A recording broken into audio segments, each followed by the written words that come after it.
Ketika dosen memaparkan materi dan memberikan penugasan, rata-rata mahasiswa menggunakan AI untuk mengerjakannya tanpa mengetahui apakah itu benar ataukah tidak.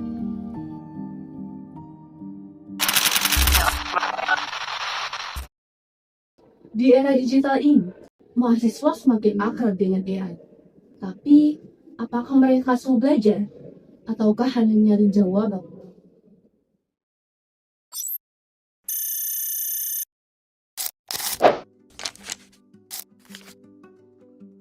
Biasa nggunain AI nggak dalam proses ngerjain tugas tuh?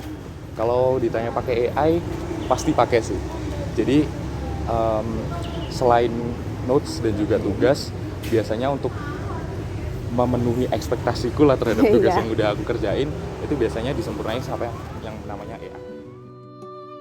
Jadi setiap tugas, meskipun tugasnya udah jelas nih, udah tahu jawabannya seperti ini, mungkin biasanya aku pakai AI itu buat pengayaan gitu, biar lebih tahu mendetail mengenai materi yang disampaikan. Tentu pakai AI, apalagi kalau misalnya tanya-tanya terus masih belum pasti, ya sudah larinya ke AI, karena balik lagi AI itu sudah benar-benar mendominasi gitu bahasanya.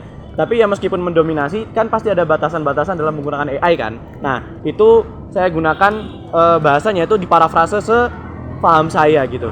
Jadi seperti itu. Bisa dikarenakan AI itu buat kita itu lebih mudah untuk kerjaan sumber referensi dan juga bisa dengan mudah merangkum long text. Pernahkah kamu merasa performa tugasmu itu menurun ketika tidak menggunakan AI? Pernah, karena waktu itu habis ketika saya mencari referensi secara manual, mengolah data, sehingga hasilnya mungkin tidak maksimal. Kira-kira kalau AI-nya nggak bisa diakses mungkin, kira-kira kakak bakal gimana? Jujur buat aku sih, aku nggak terlalu merasa terpengaruh gitu ya, maupun AI bisa dipakai maupun enggak, karena sekali lagi aku gunain AI cuma untuk membantu aja sih. Jadi kebanyakan dari tugasku juga aku bisa bilang 95%-nya itu aku yang itu. Wow, keren banget kak, keren banget. Soalnya tuh banyak tau kak sebenarnya mahasiswa itu yang benar-benar 100% mengandalkan AI. Iya, dan itu benar-benar kelihatan dampaknya gitu loh. Maksudnya nggak cuma dari kita bacanya, cuman pas mereka presentasi tuh akhirnya benar-benar kelihatan kayak mereka nggak menguasain. Dan karena kan kita biasanya presentasi pakai PPT ya, akhirnya mereka baca full PPT-nya karena mereka nggak tahu isinya. Jadi emang kelihatan banget sih dampak dari orang mahasiswa yang pakai AI untuk keseluruhan. Dari hasil wawancara, kalian menemukan ada dari 70% mahasiswa yang tergolong sebagai AI assistant users, yaitu mereka yang memakai AI hanya sebagai pendamping belajar, bukan sebagai pengganti kemampuan diri mereka. Mereka tetap berpikir sendiri, tapi mereka juga menggunakan AI hanya untuk memeriksa hasil kerja, diperjelas, maupun menambah wawasan. Sedangkan 30% lainnya masuk dalam kategori AI independent, yaitu kelompok yang sangat bergantung pada bahkan untuk hal-hal yang sebenarnya bisa mereka lakukan secara mandiri. Mereka cenderung lebih percaya pada jawaban AI dibandingkan dengan pemahaman mereka sendiri. Temuan ini menunjukkan bahwa penggunaan AI sudah sangat melengkap, tapi pola penggunaannya yang berbeda-beda. Kecerdasan buatan kini menjadi bagian dari aktivitas akademik. Penelitian ini melihat bagaimana mahasiswa menggunakan AI dalam belajar.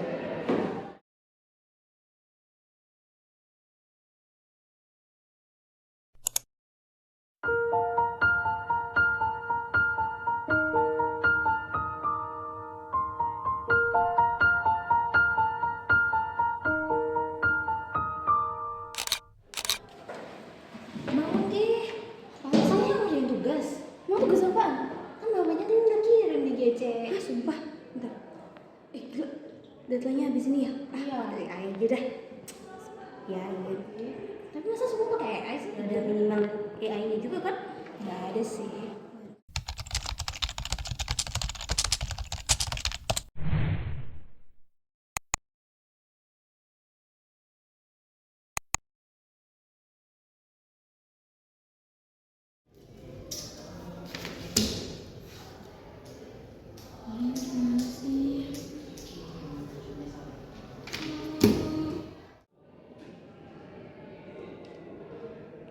mayoritas mahasiswa memang merasa terbantu, tetapi beberapa mulai kehilangan kemampuan berpikirnya. Ila, lihat ini nilai ujian aku jelek banget. Ya kakak, nilainya jelek. Gara-gara kamu tuh nggak jadiin AI sebagai asisten aja, malah plek-ketiplek. Nggak juga sih. Salah banget ya, berarti ya pakai AI ya. Salah iya, tapi itu jadi pembelajaran aja. Besok-besok kamu jadi AI sebagai asisten aja. Jangan sampai kamu ketergantungan sama dia.